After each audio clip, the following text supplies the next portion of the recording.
It is a snow day here on the Vancouver coast, so everybody was able to take a day off from school. Most people took a day off from work because it was granted to them, so I wanted to sit here and really divulge myself in all of the NHL trade rumors that do exist out there. And fortunately for me, there was one article that kinda goes over all the big ones. This is a TSN Insider Trading segment where they go over the Montreal Canadiens, the Toronto Maple Leafs, the New York Rangers, and the Washington Capitals. Let's talk about all of these stories here today in this one video, just so I'm not spreading everything out, and just so I can fire things off in a minute-style format, you know, quick story over here, then shifting over to another team over here. So it's all contained in one video. We'll be talking about that all over here. Let's start things off by the first team that is mentioned in this Insider Trading article, the Toronto Maple Leafs. Now, why exactly are the Maple Leafs in trade discussions? Well, it's because Jake Muzzin is injured, and it's because Morgan Rielly recently got injured. This way, the Maple Leafs are in a position where they could potentially use some defenders. Bob McKenzie calls out the Toronto Maple Leafs and calls out their defense situation. However, he highlights the potential for a trade that exists in Toronto that is defined by the players that Toronto potentially might have to give up. The way Bob McKenzie lays it out, he asks, are you ready to trade Kasperi Kapanen, Andreas Johnsson, or Alex Kerfoot, those good young players at good contracts, for a likened contract on defense, a young defenseman? Now, when you take a look at trading for a defenseman from the Toronto Maple Leafs point of view, there are two ways to look at it. A, you could look at the long-term need that Toronto does have, the right side. Or you could look at the short-term need that Toronto has in the moment, the left side. Rielly and Muzzin are both left-handed defenders, and a left-handed D could be something that they could use at the moment since they're both out. Now, the right side is the concern that people have been talking about for years, pretty much. Hey, could the Leafs trade for a right-handed defenseman? It's why guys like Chris Tanev have been in that discussion time in and time out. Trust me, as a Vancouver fan, I know how it's like. But McKenzie highlights it here.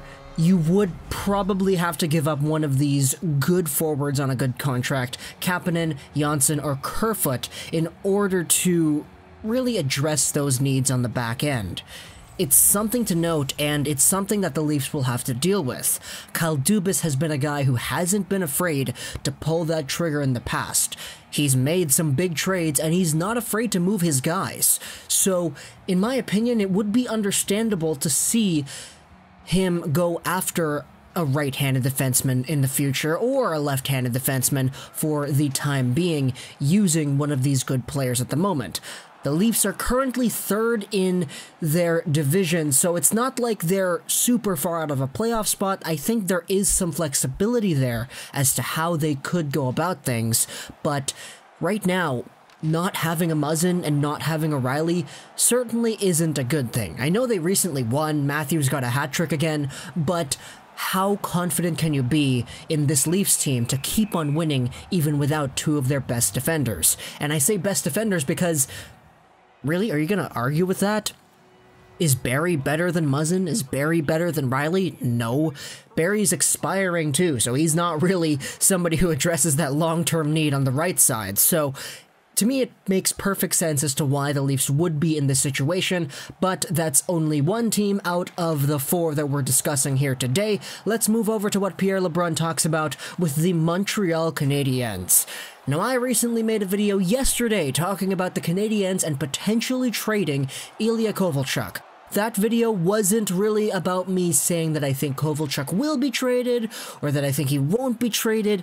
It was me talking about the perspective of trading him in general, because Kovalchuk is a guy who, in my opinion, the Canadiens signed with two intentions. A, either you trade him at the deadline for assets because he's on a short deal, or B, you keep him around, help you make the playoffs, and everything looks good once the contract ends.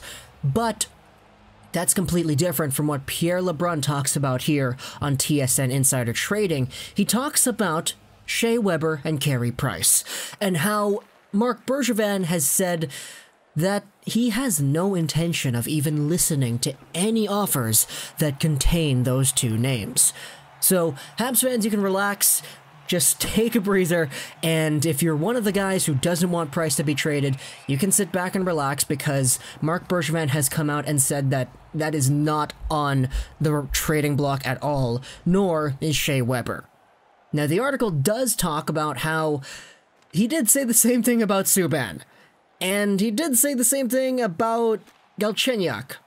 Well, that's from my memory, but he has said the same things about some of these players in the past, and they did end up getting traded. So I personally am not going to be the one who says with 100% certainty, yeah, no, Bergevin said he's not going to trade him, which means he's not going to trade him. It's literally happened in the past, the contrary to those statements.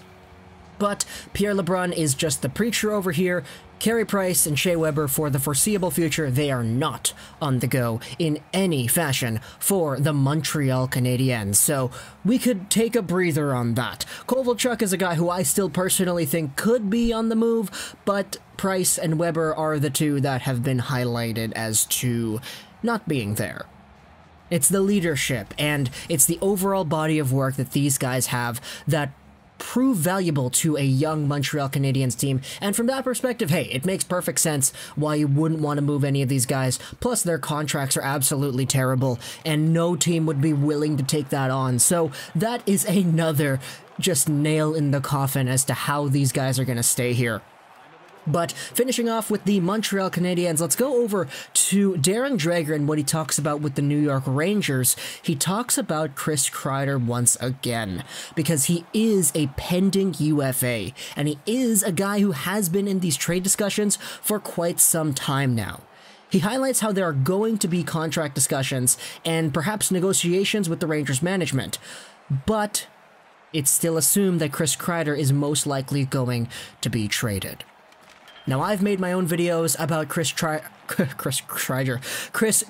in the past, and I've highlighted some of the teams that were mentioned in this article here, but the Blues and the Boston Bruins are the two teams that are mentioned to possibly being interested in Chris Kreider come the trade deadline, because he's a good power forward that is a solid NHL winger, and he could be valuable to any of these teams that are trying to go far in the playoffs. The Rangers are in a position where they got really one guy who's pushing to make the playoffs, and that's Artemi Panarin. The guy got 5 points in a game recently, and now he's like top 4, top 3 in scoring. Pretty sure he's just behind McDavid and Draisaitl at the time of recording this video. The guy's absolutely insane. Breadman gets paid, Breadman does what Breadman wants, and Breadman was one of the top free agents last year for a reason, and we're all starting to see that reason. He's doing really well, he's carrying the Rangers to wins, and if the Rangers make the playoffs, it's going to be off the back of this guy. Artemi Panarin deserves those heart votes, but if the Rangers aren't in the position to make the playoffs, then Chris Kreider will most likely be on the move. I don't see a scenario where Chris Kreider gets re-signed to the Rangers.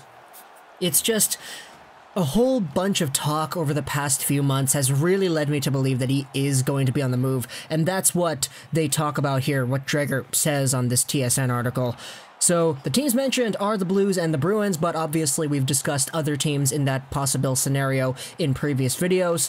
And going over to the last team here in this Insider Trading article, let's talk about the Washington Capitals, because Pierre LeBrun comes right back in, and he talks about Braden Holtby, and how Holtby is in a weird spot, because Nicklas Backstrom just got re-signed, and for a guy who was negotiating all by himself, he did a pretty good job.